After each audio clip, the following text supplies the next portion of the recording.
अस्सलाम वालेकुम नाज़रीन, पल पल न्यूज के न्यूज रूम से मैं हूं आपके साथ नदीम अकरम। दोस्तों, जहां लगातार इजराइल द्वारा गाजा के ऊपर हमले बढ़ रहे हैं, जहां गाजा में नरसंहार किया जा रहा है, अब एक ऐसा मुस्लिम देश सामने आ गया है जिसके पार्लियामेंट में इजरायली पासपोर्ट को ही बैन करने का बिल जो है वो दुनिया के सामने ला दिया गया। और अब इजरायली पासपोर्ट को बैन करने का फैसला जो है वो कुछ ही पलों में लिया जा सकता है। और यह देश कोई और नहीं बल्कि मुस्लिम देश मालदीव है, जिसने मालदीव ने कड़े शब्दों में इजराइल के पासपोर्ट को बैन करने वाला बिल जो है अपनी पार्लियामेंट में लाया और इस जेनोसाइड के खिलाफ दुनिया को आईना दिखा दिया और बता दिया कि कैसे कदम उठाया जा सकता था गाजा के लोगों के लिए।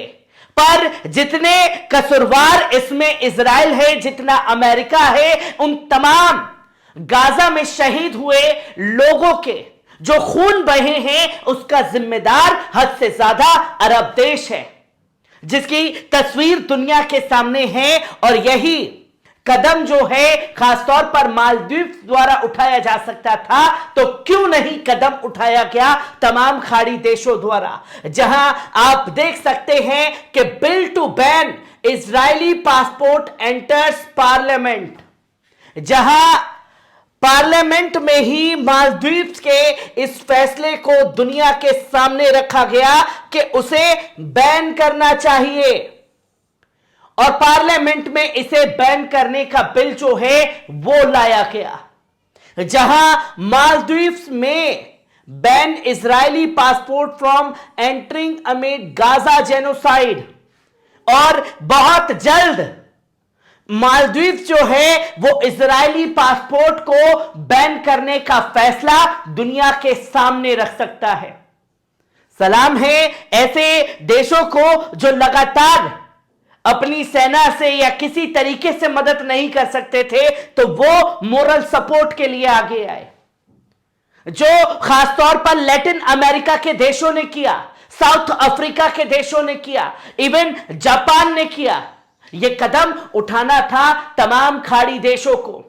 और इसी नरसंहार का कारण है कि ये लोगों की खामोशी है और हाथ पर हाथ धर के बैठे हुए हैं सिर्फ गाजा की तबाही बर्बादी देखने के लिए कि गाजा कब तक कब्जा हो जाता है। पर मुजाहिदीन जो हैं वो लगातार अलग अलग मोर्चे पर मोर्चा संभाले हुए हैं और जमीनी जंग में मुंह की खानी पड़ रही है इजराइल को, जिसकी तस्वीर दुनिया के सामने आई है।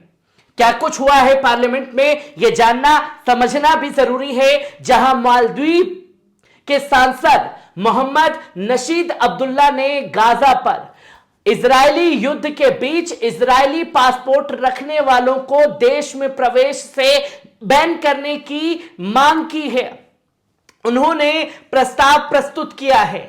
विधेयक का उद्देश्य मालदीव ने प्रवेश करने से बैन व्यक्तियों पर एक लेख में संशोधन करना है, उनको टारगेट करना है खासतौर पर, ताकि इजराइल के ऊपर एक हद तक प्रेशर डाला जा सके।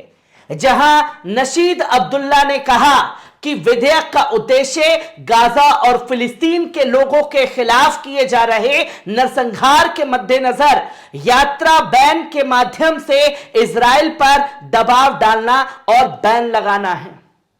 यही प्रेशर डालना था इजराइल के ऊपर, जो मालदीव की पार्लियामेंट में यह बिल लाया गया है।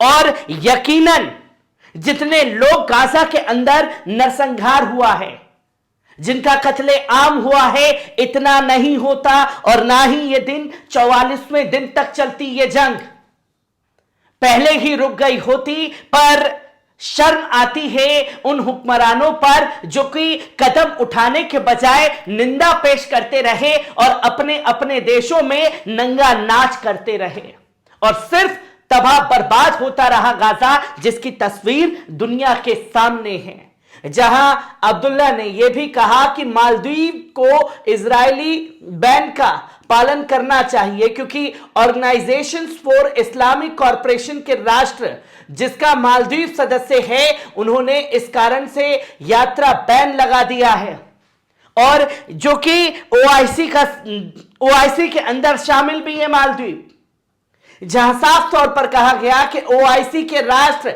जिसका मालदीव सदस्य है, यह मालदीव को फैसला रखना चाहिए, खासतौर पर ओआईसी के अंदर जो पार्लियामेंट के अंदर किया गया है। उनके सांसदों ने ही अपने नेता को घेरा और बोला है कि आपको कदम उठाना चाहिए और ओआईसी के ऊपर भी यह फैसला दिया जाना चाहिए। जहां पिछले हफ्ते प्रदर्शनकारियों ने गाजा में इजराइल की आक्रामकता और रक्तपात के खिलाफ आक्रोश व्यक्त किया, मालदीव की संसद के सामने प्रदर्शन किया, क्योंकि उन्होंने इजरायली पासपोर्ट पर तत्काल बैन लगाने की मांग की थी। और क्यों यह बिल लाया गया, उसका कारण है वहां की जनता, वो जनता जिसने पार्लियामेंट का घेराव किया और अपील की अपनी सरकार से कि आपको बैन लगाना चाहिए।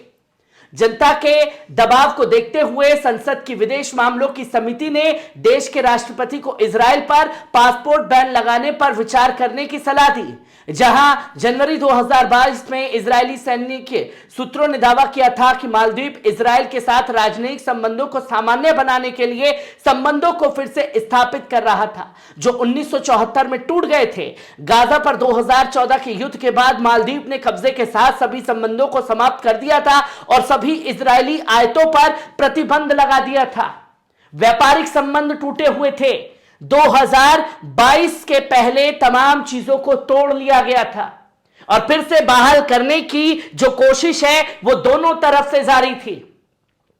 पर हमास के हमलों ने दुनिया के सामने और उन मुस्लिम देशों के आगे चेहरा ला दिया इजराइल का कि कितना बड़ा आतंकी देश है इजराइल, जो मासूम बच्चों को भी शहीद करने से इस जंग में बाज नहीं आया। और जो कदम मालदीव की तरफ से उठाया जा सकता था तो कई मुस्लिम देशों की तरफ से उठाया गया होता, तो आज जो तस्वीर गाजा की आ रही है वो दुनिया के सामने नहीं होती। हर एक पहलू से आपको रूबरू कराता रहूंगा। दीजिए इजाजत, शुक्रिया।